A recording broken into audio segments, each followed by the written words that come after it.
Welcome back, everyone, to BBB Sharing. I'm Evie, Director of Ignite, sparked by BBB. We are in the Ignite podcast studio this morning, and I have a lovely guest here with me, Stephen Ogburn with Ogburn Construction. Thank you, Evie. Thank you. Go ahead and pull that mic up to your mouth. I always get Barry in here and he's screaming in the mic, so I'm not used to people being so soft-spoken. But he does a great job, except keeping his phone on. But no, you don't have your phone on, do you? Oh, let's check. I usually keep it on silent. There's an ongoing joke in the office. They call me the drill sergeant because I'm Every group needs one. I keep everybody in line, but in a nice way. So you're here today to talk to everybody about what you do, your background, how you got into the business that you're in, and why you're an accredited business. Yeah, so we have been in business for almost 36 years now. 1988, right? Yeah. I do my research. Yeah. My parents started the business. My dad grew up in construction and decided, why not start my own company? So, ever since I was old enough to hold a hammer, I kind of got involved here and there. Family business is important. Yeah, yeah. And let's see, our journey, he used to do new homes and additions for many, many years. In 2008, things got a little crazy for everybody.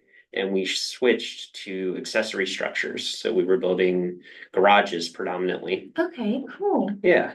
And that was a good business, but it was lots of permits and working with tons of subcontractors. And we were getting kind of burnout and we needed something that we could be experts in and kind of simplify the business and really do better work by being focused. Yeah, I think having, that one thing that you're really good at is really important because you put 100% into it. And your customers can see that when they see the work that you do. Totally. One of the things that I did want you to talk about that I loved, I saw on your website, you guys have blog posts. Yes. So tell me a little bit about all those different things and like the warnings that you have for your customers and stuff like that. Yeah, I think we do concrete repair. That is our business. And people think of concrete as permanent. And while that's somewhat true, there is a lot to know about things that can cause problems with concrete. And if you've experienced a problem with your concrete, you know that it's frustrating and maybe not so easy to fix. So we try to write blog posts that are relevant to what would somebody who doesn't know anything about concrete repair really need to know about how to protect their property or fix something that's kind of gone wrong. Like weather issues or wear and tear, that type of thing. Yeah, I love that. When I saw that, I thought that was really great because so many people, when they do a Google search, Google has that new AI tool now that pops up in the front. I'm like, that's great. But it's really great when you see a customer go into the website, spend time on your website and notice that you took that time to provide that information for them. So I really, really enjoyed reading those. What are some things that you would warn a customer about, like any scams? One of the things that we recently talked about were storm chasers in here. Is there anything similar out there that you see consumers facing? Yeah, I would say that, I own a home and I go through the same process everybody else does when they're trying to figure out who they're going to employ. And for me, a well-written contract that's really clear about what's going to happen is really important. I know we take a lot of time making sure that it's spelled out for both sides exactly what to expect. The other thing that I would kind of want people to pay attention to is really exorbitant deposits. That a lot of people have bad stories, unfortunately, about being taken advantage of. And one thing is just making sure, one, the record of your deposit is clear. Yeah. And then the amount is appropriate. Usually 30% would probably be the place where I would say over that, maybe it depends on what we're doing. Like materials and stuff like that and how big the project is. Yeah. Well, I'm glad you brought up contracts because one of the complaints that we tend to get is that people don't read the contracts. So what are some red flags within a contract that you would tell a consumer, this is probably not something you should be signing? One, please read your contract. It's annoying. Nobody likes to do it, but there's a lot of important information in there. We try to have an initials page Mhm. where we pull out the things that we feel like our customers most often feel like they need more explanation for, so that we can take the time to go through 10 bullet points basically of like, Wow. these are the things you really need to pay attention to. Yeah. I love that. Transparency is key. I don't think every time I have an AV come in here, I always tell people you need to appreciate them taking the time to come in here to talk because number one, it shows that they care.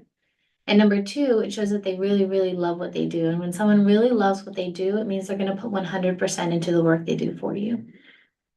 I think that's, right? Yeah, that's the way we feel about it. It's always, every time, 100%, 10 out of 10 times that someone comes in here, they're an accredited business, you can tell it's transparency, respect, honesty, and truth. And that's what we stand for as the BBB. You go through the vetting process. You know what it takes. Yeah, yeah. Right? And I would say we feel like it's so important to meet with customers. Mhm. So that's another thing you were talking about, what to be kind of aware of. Mhm. If somebody comes and gives you a quote and you have very minimal interaction with them, Like door knockers. um, Do you ever experience, like, do your consumers ever experience those? I I don't talk to customers a whole lot about that kind of stuff, but I would say, sometimes we'll be in a neighborhood and we'll notice somebody has a big problem and we'll knock on their door, but it's being respectful, making sure that, not trying to bother people, Yep. but just letting them know, hey, if you ever want to get this fixed, let us know and we can set you up with an appointment. It's actually really great that you guys take the time to notice something like that, especially if it's a problem that needs to get fixed like ASAP. Yeah, that damaged concrete can be unsafe, and that's the biggest concern for most people is that one, it can cause other issues for their home if water's going somewhere it shouldn't. But also, unlevel concrete can cause a lot of trip hazards, and that's one of the main things we're trying to avoid for people. What's one of the craziest projects you've ever worked on that you're proud of? Gosh, we've had some lifts, so we do foam injection. We've had some that are over 8 inches Really? where the concrete settled that much, and some big, massive voids under concrete. And for the customer to be able to go from that morning having a massive issue Mhm. to that evening being able to walk or drive in that area, Wow, yeah, that's cool. that is cool. That's amazing. Yeah. So how can people get in touch with you? So we have lots of ways. My favorite is that you can actually text with us through our company line. So People love texting now. yeah, so send us a message basically at any time, and we will get back to you next day if we're closed. But email, phone call, you can book through our website. Perfect. There's lots of ways. And they can also find you on bbb.org. That's true. So if you go on Ogburn Construction and you go to bbb.org, you'll actually find their business profile in there and it has all of their information. It can even take you directly to their website so you can get in contact with them. All right. Anything else? No, I think that's it. That's it. All right. Well, anybody watching or listening, if you're watching on YouTube, please make sure to like, share, subscribe, and comment down below. It really helps the algorithm out and help all the ABs get as much information out there to their consumers as possible. If you're listening on Spotify, please give us a follow and a like and share the audio out for people to listen to and enjoy while they're stuck in traffic in the morning. Thank you. Thank you.